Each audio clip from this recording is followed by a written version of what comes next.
En este ir y venir de la migración también me ha interesado mucho el por qué y el cómo viven los baleares en el exterior.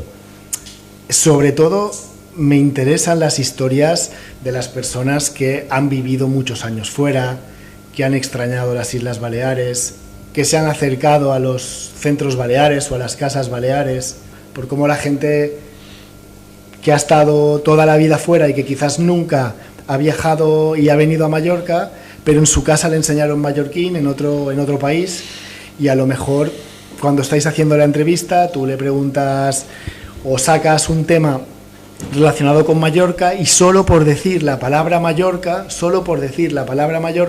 la gente se echa a llorar.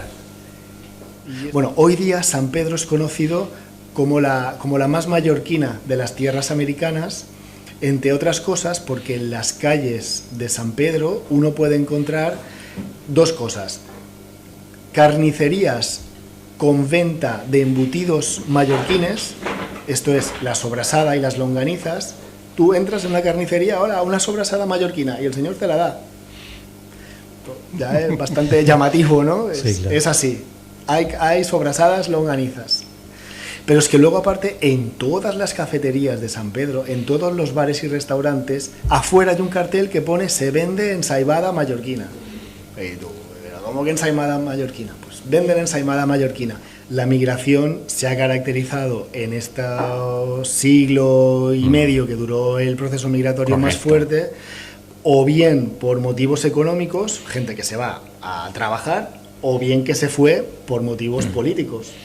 Está claro, el siglo XX es un momento de un quiebre total en España, y también miles de personas parten a América, a otras partes del mundo, pero muchas a América, exiliados.